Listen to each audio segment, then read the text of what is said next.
नमस्कार, स्वागत है आप सभी का हिस्ट्री 360 चैनल में। मैं रवि कोलरिया, हिस्ट्री लेक्चर राजस्थान से। आज के इस वीडियो में मैं रिव्यू करूंगा दीनानाथ वर्मा और शिव कुमार सिंह की पुस्तक विश्व इतिहास का सर्वेक्षण का। यूपीएससी, आरपीएससी में फर्स्ट ग्रेड देने वाले, असिस्टेंट प्रोफेसर का एग्जाम देने वाले सभी विद्यार्थी इस पुस्तक का रिव्यू करवाना चाह रहे थे, तो इसीलिए मैं इसका रिव्यू कर रहा हूं। मैंने इसको अमेजोन से खरीदा था और यहाँ इसका प्राइस दे रखा है 460। तो अमेजोन में दो लिंक हैं, जिसमें एक में इस पुस्तक का प्राइस जो एमआरपी है वो 550 लिखकर फिर उसको थोड़ा सस्ता किया गया है, वो गलत है। इसका एमआरपी 460 रुपए है और 375 रुपए के आसपास अमेजोन पे मिल रही है और प्राइम के लिए डिलीवरी चार्जेस नहीं है, तो आप वहां से खरीद सकते हैं। उसका लिंक मैं डिस्क्रिप्शन में और कमेंट बॉक्स में दे दूंगा। ऑफलाइन मार्केट में मुझे रेट मालूम नहीं है, यदि सस्ते में मिलता है तो आप वहां से खरीद सकते हैं।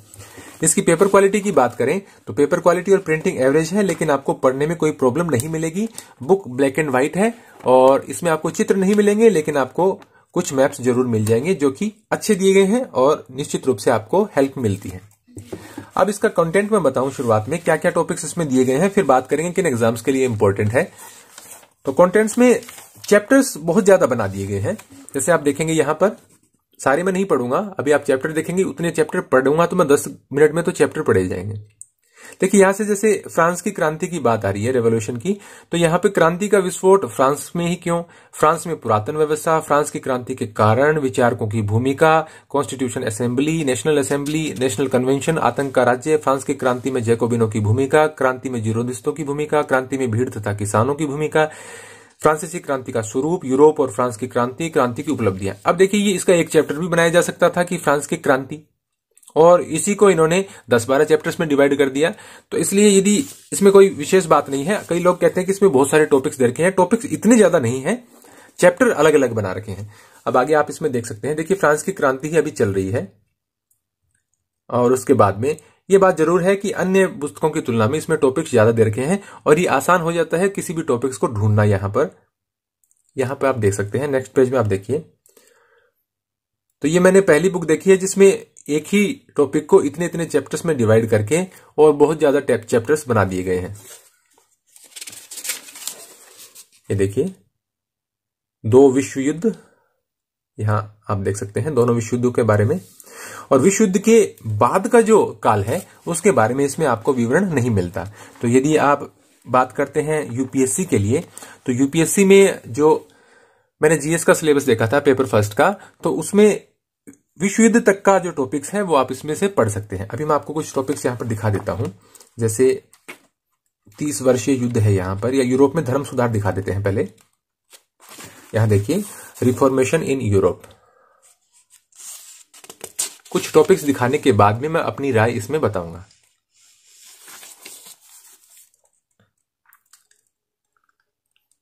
आप देख सकते हैं क्लोज से, आपको कुछ पढ़ना है तो आप पॉज करके पढ़ सकते हैं। यदि मैं बात करूं फैक्ट्स के लिए, तो फैक्ट्स इसमें अधिक नहीं दिए गए हैं।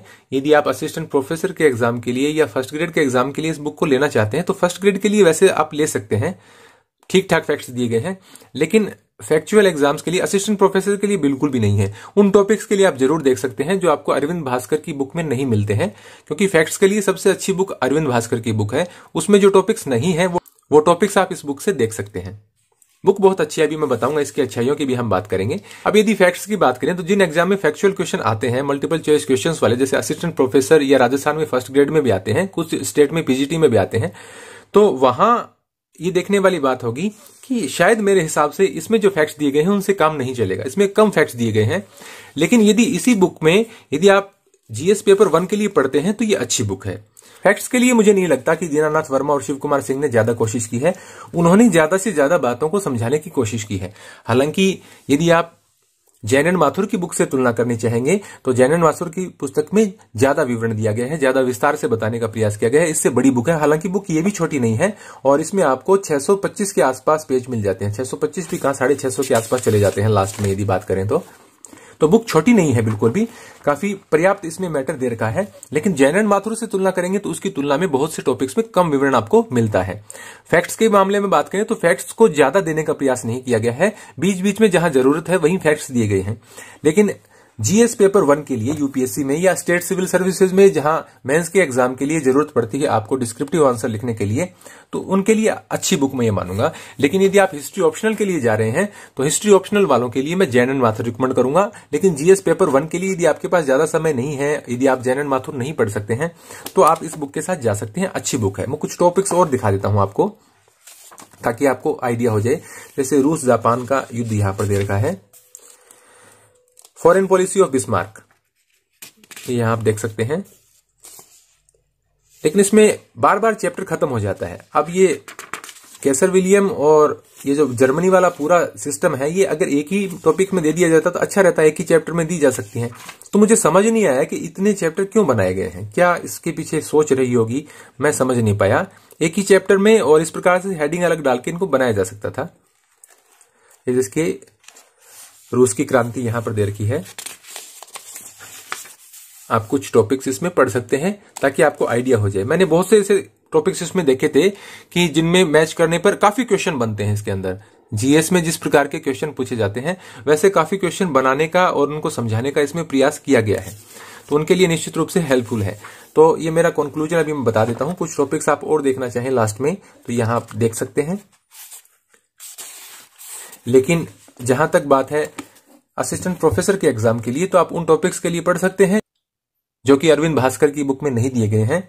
लेकिन आप इस बुक पर निर्भर नहीं रह सकते फैक्ट्स के मामले में। लेकिन जीएस पेपर फर्स्ट के लिए अरविंद भास्कर की पुस्तक से निश्चित रूप से बेहतर है। वो मैं मल्टीपल चॉइस क्वेश्चंस वाले एग्जाम के लिए अच्छी बुक मानता हूं, लेकिन डिस्क्रिप्टिव आंसर देने के लिए अरविंद भास्कर की पुस्तक ज्यादा उपयोगी नहीं है। उसकी तुलना में दीनानाथ वर्मा की पुस्तक कहीं अच्छी है। और फैक्ट्स वाले मामलों की बात करें, असिस्टेंट प्रोफेसर या राजस्थान में फर्स्ट ग्रेड के एग्जाम की बात करें, तो उनके लिए अरविंद भास्कर कहीं अच्छी है। तो दोनों ही पुस्तकें अलग प्रकार की पुस्तकें हैं, दोनों ही मेरे पास हैं। यहां पर मैं आपको दिखा देता हूं। इनका दोनों का मैंने रिव्यू किया है। अब एक का तो अभी कर ही रहा हूं, एक का मैंने पहले किया है। दोनों पुस्तकें अलग अलग एग्जाम्स के लिए इंपॉर्टेंट है। बाईं तरफ दीनानाथ वर्मा है, ये यूपीएससी में या अन्य स्टेट की सिविल सर्विसेज के जीएस के पेपर के लिए आप पढ़ सकते हैं।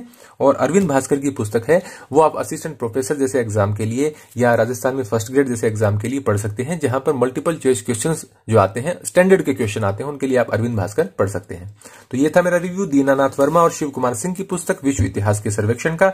मेरी राय में ये जीएस पेपर 1 के लिए अच्छी बुक है। Thank you.